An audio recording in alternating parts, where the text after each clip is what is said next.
अस्सलाम वालेकुम फैसल भाई। जी जी वालेकुम सलाम जी। कौन सा? प्राइम मिनिस्टर साहब को मेरा सलाम। मैं उनसे एक अर्ज करना चाहता हूँ कि ये जो आपने ये कोरोना के ऊपर जो टाइमिंग थी, आपके रस्तू साहब ने जो है तो टाइमिंग कम की थी, तो इसकी वजह से बाजारों में बहुत ज्यादा रश बढ़ गया था, तो जिसकी वजह से कोरोना का मसला पैदा हुआ है। और नंबर दो, मैं आपको ये बताना चाहता हूँ, जो वैक्सीन सेंटर है वहाँ इतना स्लो प्रोसीजर है कि 3-3, 4-4 घंटे वहाँ बारी नहीं आती है। और नंबर थ्री, मैं प्राइम मिनिस्टर साहब को ये एक बात पूछना चाहता हूँ कि आप उम्रे से जब वापस आए हैं, ताज़ा उम्रा करके आए हैं, और आप अपनी ईमानदारी से बताएं कि आप अपने मुनशीरों और वजीरों से आप मुतमिन हैं। अच्छा, पहले तो मैं ये बात हमारी अंदर काफ़ी इसके ऊपर गुफ्तगू हुई है कि हम अब क्या करें कि एक तरफ हम चाहते हैं कि लोग जमा ना हो, तो ताकि कम हम शॉपिंग आवर्स कम कर दें। दूसरी तरफ ये बिल्कुल आपकी बात ठीक है कि जब आप कम करते हैं तो वो ज़्यादा लोग आ जाते हैं, तो वो असल तो मसला ये है ना कि लोगों को जमा ना करें हम। ये है, इसके ऊपर बड़ी डिबेट हुई है आपस में, और हमारी NCOC जिसने अभी तक बड़ा ज़बरदस्त काम किया है, तो वहाँ एक्सपर्ट्स बैठे होते हैं, वो हर रोज़ सुबह इसी चीज़ के ऊपर पूरी गुफ्तगू करते हैं। ये सोच लेंगे इस चीज़ के ऊपर आगे। लेकिन मैं सिर्फ ये कहना चाहता हूँ कि अभी इस वक्त ये जो हमारा ये जो ईद की छुट्टियाँ, अगर हम इसके ऊपर एहतियात कर लें, मैं फिर से कहता हूँ एहतियात कर लें, ये इतना हमें फ़ायदा होगा, क्योंकि जो आगे हमें काम करने पड़ेंगे, जिसमें मतलब एरियाज़ को लॉकडाउन करना पड़ेगा या रिस्ट्रिक्शंस लगानी पड़ेंगी, जिससे मेरा सिर्फ मसला ये है कि वो गरीब आदमी मुतासर होता है, कमज़ोर आदमी, छाबड़ी वाले, वो जो बेचारे मेहनत कश है।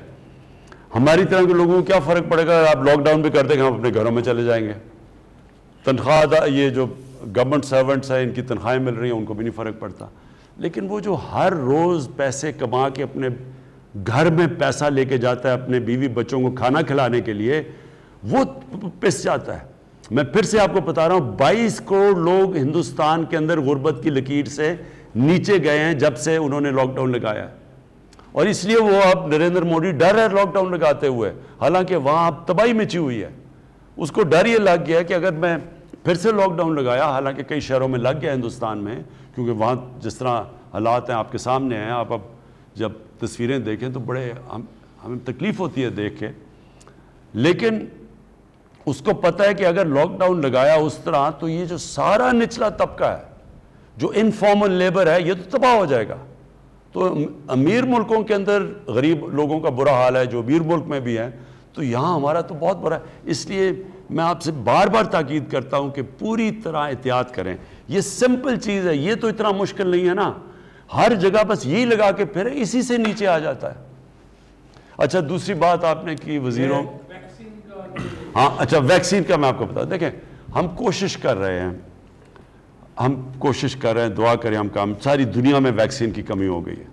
हम कोशिश कर रहे हैं कि पाकिस्तान के अंदर मैन्युफैक्चर की जाए वैक्सीन, इसके अंदर हमारी बातचीत चल रही है, और इंशाअल्लाह खुशखबरी देंगे आपको। और एक और चीज़ उन्होंने पूछी थी कि ईमानदारी से बताएं कि क्या आप अपने वज़रा की कारकर्दगी से खुश हैं? देखें, ये ऐसे है कि 11 खिलाड़ी है मेरी टीम में, हर कोई तो सुपरस्टार नहीं होता, कोई अच्छा करता है, कोई बुरा करता है। जो बहुत ही बुरा करता है उसको टीम से निकाल के दूसरे को ले आते हैं, जो अच्छा करते स्टार्स होते हैं तो वो तो सबके सामने आ जाते हैं। हमारे कई वज़रा बड़ा ज़बरदस्त काम कर रहे हैं, और कई वज़रा अगर वो अच्छा काम नहीं करेंगे तो फिर टीम बदलनी पड़ेगी।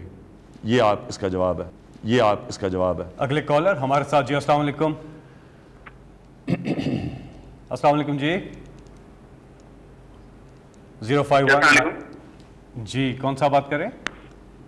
जी, मैं मोहम्मद अयाज बात कर रहा हूँ। जी जी अयाज, रावलपिंडी से। जी जी, सवाल पूछिएगा जी। सर, मैं दोनों हाथों से माजूर हूँ, और बचपन से खान साहब को जाना, क्रिकेट खेलते जाना, मेरा बचपन इसी में गुजरा है कि खान साहब को क्रिकेट खेलते देखिए, मैं बहुत बड़ा इनका फैन हूँ। तो मुझे कुछ नहीं चाहिए इनसे, बस ये है कि 5 मिनट की जाना मुलाकात दरकार है।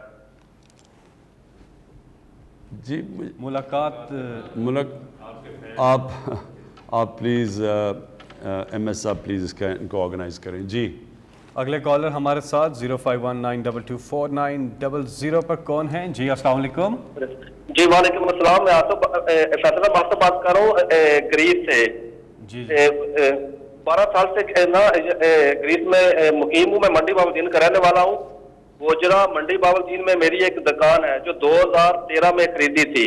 3 مرلے کی دکان ہے جس کے ایک مرلے کے اوپر ڈی ایس پی راجہ فخر محمود ملک وال میں اس نے قبضہ کیا ہوا ہے, قبضہ کرایا ہے. اور پچھلے 10 مہینے سے پی ایم ڈی او کے اوپر میں نے بہت زیادہ دفعہ اپلیکیشنیں دی ہیں لیکن کوئی آدمی سنتا ہی نہیں ہے. یہ نوٹ کر لیا آپ کا. انشاءاللہ اس کے اوپر ہم پوری انکوائری کریں گے. میں پھر سے آپ سب کو بتا دوں کہ ہمارا ملک کا بہت بڑا جو مسئلہ ہے, جس طرح میں نے آپ کو کہا کہ جب سے پاکستان بنا, جب سے ہمارے عظیم لیڈر قائد اعظم جو کانسٹیٹیوشنسٹ تھے, سب سے بڑے وہ قانون کے اوپر چلنے والے تھے, بدقسمتی سے اس کے بعد ہم قانون کی بالادستی سے ہٹ کے تو طاقت کی حکمرانی کی طرف چلے گئے. اور یہ ایک بڑا مسئلہ, یہ جو قبضہ گروپ بھی ہیں, یہ جو قبضہ گروپ ہے یہ کبھی بھی طاقتور کے اوپر تو نہیں ہاتھ ڈالتے. یہ بیچارے وہ کمزوروں کی زمینیں قبضہ کر لیتے ہیں. تو ان کے اوپر تو میں نے پوری جنگ ڈکلیئر کی ہوئی ہے. میں نے ایک اپنا میرا جو پورٹل ہے پرائم منسٹر کا, اس کے اوپر آپ لکھا کریں. اگر آپ نے اس کے اوپر, اس کا نمبر سب کے پاس ہے, آپ اگر اس پورٹل کے اوپر یہ لکھ دیں, بلکہ میں چاہوں گا کہ اس کے بعد نیچے بھی آپ چلائیں یہ نمبر. اگر آپ کی کسی کی بھی زمین کے اوپر قبضہ ہوا ہوا اور خاص طور پہ کسی طاقتور نے کیا ہوا ہے, کسی قبضہ گروپ نے, پلیز اس کے اوپر لکھیں. میرا کام ہے پھر اس کے اوپر فوری طور پہ انویسٹیگیٹ کرنا.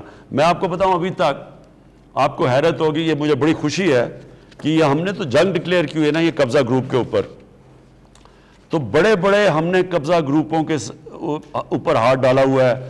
کوئی پرانے وزیر تھے, کوئی ایم پیز تھے, کوئی ایم این ایز تھے. میں آپ کو بتاؤں کہ ان میں سے ہم نے کتنی ابھی تک زمین ان قبضہ گروپوں کے ہاتھ سے چھڑوائی ہے. انہوں نے سرکاری زمین اربوں اربوں روپے کی قبضہ کر کے بیٹھے ہوئے تھے. اور یہ وہ لوگ ہیں جو پاور میں رہ کے انہوں نے زمینیں قبضہ کی ہوئی تھیں. تو اب تک میں آپ کو پوری فگر دوں گا, میں نے یہاں لکھی بھی ہوئی ہیں کہ ہم نے جب سے ہماری پاور میں آئے ہیں, ہم نے اب تک کتنے لوگوں سے کتنی کی زمینیں چھڑوائی ہیں. آپ کی کالز کا سلسلہ جاری ہے. نمبر ہے آپ کی اسکرین پہ بھی آ رہا ہے 0519224900. آپ اس کرتے رہے. میں بھی آپ کو بتاؤں گا کہ ہم نے کتنے اربوں روپے کی زمین قبضے سے چھڑوائی ہے. اور یہ بھی میں آپ کو بتا دوں, اس میں جو پرانے وزیر اور ایم این ایز تھے, ہم سب کو چیلنج کرتے ہیں کہ اگر ہم نے ایک بھی کسی کے اوپر غلط انتقامی کارروائی کی ہوئی, آپ عدالت میں جا سکتے ہیں. عدالتیں پاکستان میں آزاد ہیں.